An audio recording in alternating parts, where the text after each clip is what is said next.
నమస్తే. ప్రస్తుతం మనతో పాటు సీనియర్ జర్నలిస్ట్ దాము బాలాజీ ఉన్నారు. ఆయనతో మాట్లాడదాం.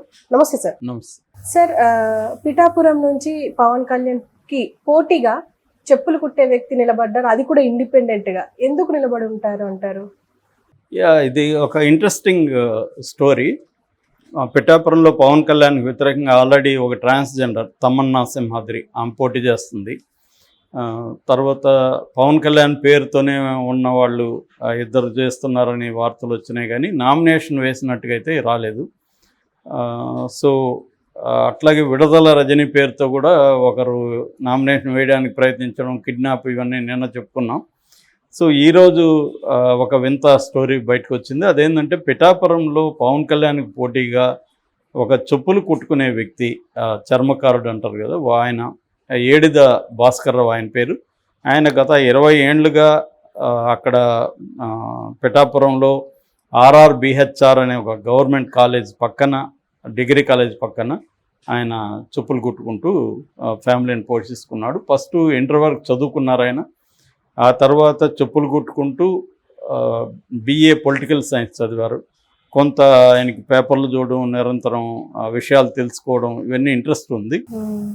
మరి ఆ స్థాయి చదువుకున్న వ్యక్తికి రిజర్వేషన్ ఉంటుంది కదా, జాబ్ ఎందుకు రాలేదు ఏంటి అనేది తెలియదు. బట్ ఆయన చెప్పులు కుట్టుకోవడంలోనే తన సెల్ఫ్ సఫిషియెంట్గా బతుకుతున్నట్టుగా మనకు అర్థమవుతుంది.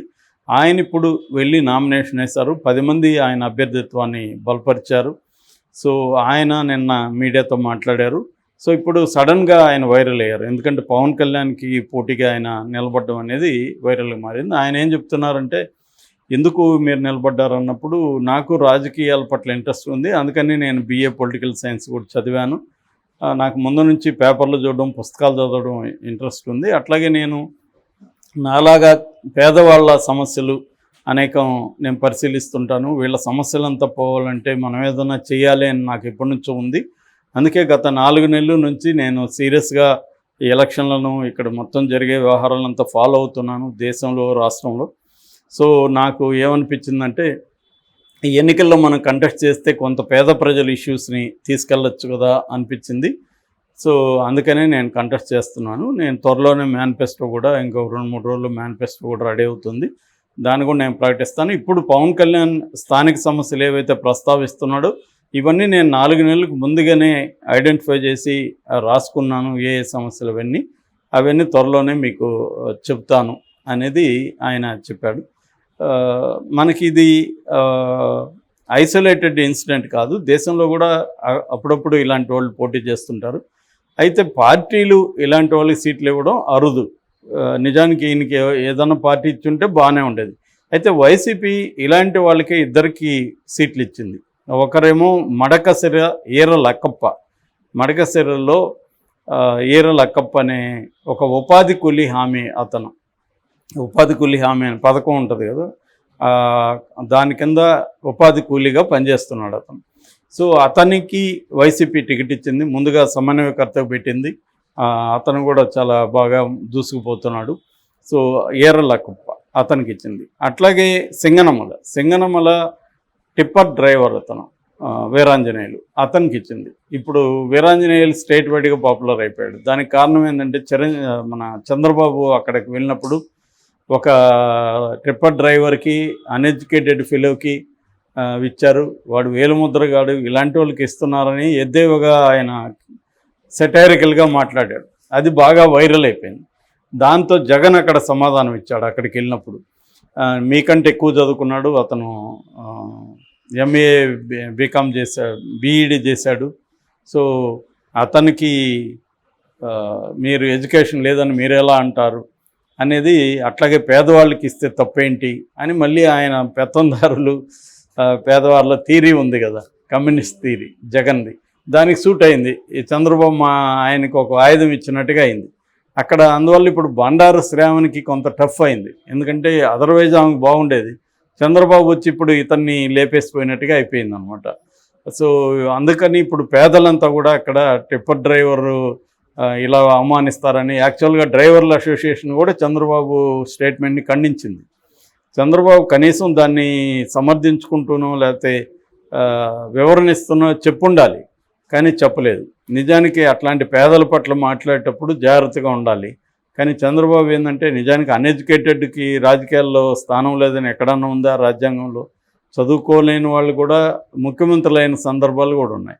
చదువుకోవడం అవసరమే, కానీ చదువుకోని వాళ్ళు రాజకీయాల్లోకి రాకూడదని వాళ్ళని తక్కువగా మాట్లాడడం కూడా కరెక్ట్ కాదు.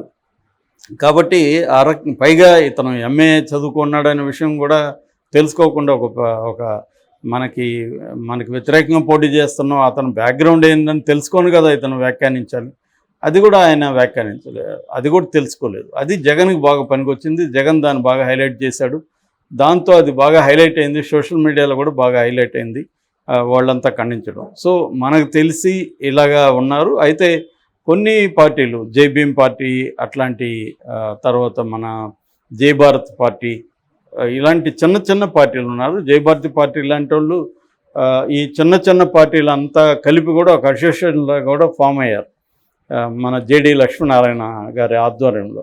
సో వాళ్ళు చాలామంది సామాన్యులకే ఇస్తున్నారు, ఎందుకంటే వాళ్ళు డబ్బున్న వాళ్ళు ఆ పార్టీలో ఎలాగో చేరరు కాబట్టి అటువంటి వాళ్ళే ఇస్తున్నారు. మనకి ఇక్కడ బరిలక్క ఇన్సిడెంట్ చూసాం మనం. బరిలక్క ఆమె కూడా ఒక సామాన్య దళిత మహిళ. ఆ రకంగా రేపు ఏడుద భాస్కర్రావు కూడా అయ్యే అవకాశం ఉంది. ఎందుకంటే ఒక చెప్పులు కుట్టే కమ్యూనిటీ అంటే జనరల్గా అది మాదిగ సామాజిక వర్గం నుంచే ఉంటారు. సో ఆ సామాజిక వర్గంలో నుంచి రాజకీయాల్లోకి రావడం అనేది ఎప్పటి నుంచో జరుగుతుంది. మందకృష్ణ మాదిగ నిజానికి ఒక సామాజిక విప్లవానికి తెరలేపాడని చెప్పచ్చు. అంటే అప్పటి వరకు మాదిగ మాల అని చెప్పుకోవడానికే జంకుగాను సిగ్గుగాను ఫీల్ అయ్యే పరిస్థితి ఉంది. ఎందుకంటే ఎక్కడన్నా ఇల్లు అడగాలంటే ముందు మీరేమంటారని అడుగుతారు. మేము మాదిగా అని చెప్పుకోలేని పరిస్థితి, ఎందుకంటే ఇల్లు ఇవ్వరు మాదిగా అనగానే. సో ఇలాంటి కండిషన్లో నేను మాదిగా అని ధైర్యంగా ప్రకటించుకొని మంద కృష్ణ మాదిగా అని అతను ప్రకటించుకోవడం, మాదిగా దండోరా అనే ఉద్యమాన్ని తీసుకురావడం అనేది 90స్లో జరిగింది. అది ఒక పెద్ద సామాజిక విప్లవానికి దారితీసింది. ఒక కమ్మారెడ్డి, రాజు, ఇలాగ శర్మ ఇలాగ పెట్టుకున్నప్పుడు మేమెందుకు మాదిగానే పెట్టుకోవడు అన్న ట్రెండ్కి ఆయన తెరలేపారు. దాంతో మిగతా కులాల వాళ్ళు కూడా పక్కన మాలను పెట్టుకోవడం, ఇట్లా ఇంకా అన్నీ వచ్చేసాయి అనమాట. బీసీలు అందరూ కూడా కులాల పేర్లు ధైర్యంగా పెట్టుకోవడం, ఇది బాగా వచ్చింది. సో అలాగా ఈయన మనం సినిమాల్లోనూ చూస్తుంటాం. స్వయం కృషి విశ్వనాథ చిరంజీవి సినిమా ఉంది ఒక మాదిగా, కానీ దాంట్లో ప్రాబ్లమ్స్ ఉన్నాయి. అదేంటంటే అతను మంచి మాదిగా ఉండి మళ్ళీ అప్పర్ కాస్ట్కి ఊడిగం చేసేవాళ్ళలాగా ఉంటాడు. అట్లా కాకుండా మందకృష్ణ మాదిగా ఉద్యమం ఏంటంటే ఒక ఆత్మగౌరవ పోరాటం, ఒక ధిక్కార పోరాటం. అలాంటి కాంటెక్స్లో ఎన్నికల్లో వీళ్ళు కూడా ఎట్లాగో వాళ్ళకి రిజర్వేషన్లు అయితే ఉన్నాయి, ఎస్సీ ఎస్టీకి రిజర్వేషన్లు ఉన్నాయి కాబట్టి తప్పనిసరిగా ఆయా పార్టీలు వాళ్ళనే పెట్టాల్సిన పరిస్థితి ఏర్పడింది. అట్లా కాకుండా ఓపెన్ కేటగిరీలో కూడా వీళ్ళు పోటీ చేయాల్సిన అవసరం ఉంది. ఇప్పటి వరకు దీని ఏంటంటే ఇన్క్లూజివ్ గ్రోత్ అంటారు. ఇన్క్లూజివ్ గ్రోత్ రావాలంటే కూడా బయట మెయిన్ స్ట్రీమ్, దానికి బయట ఉన్న సామాజిక వర్గాలు, కులాలు, వీళ్ళందరూ కూడా మెయిన్ స్ట్రీమ్లోకి రావాలి. రెండోది వాళ్ళ పాపులేషన్ నిష్పత్తిలో వాళ్ళు ప్రజెన్స్ ఉండాలి. ఇప్పటి వరకు అది లేదు. మనం ఇప్పుడు ఆంధ్రప్రదేశ్ చూస్తే పాపులేషన్ నిష్పత్తి ప్రకారం ఆయా కులాల ఇది కనిపించట్లేదు. జగన్ కొంతవరకు నేను ట్రై చేస్తానని చెప్పుకుంటున్నాడు, కానీ అతను కూడా సమగ్రంగా చేయలేకపోయినా అతను కూడా చెప్పుకుంటున్నాడు. ఉన్నంతలో నేను ట్రై చేస్తానని చెప్తున్నాడు. అలాగా ట్రై చేస్తూ ఉన్న కొద్దీ వస్తారు. సో అట్లాగా ఏడుద భాస్కర్ రావుని మనం అభినందించాల్సిన అవసరం ఖచ్చితంగా ఉంది. Okay sir, thank you.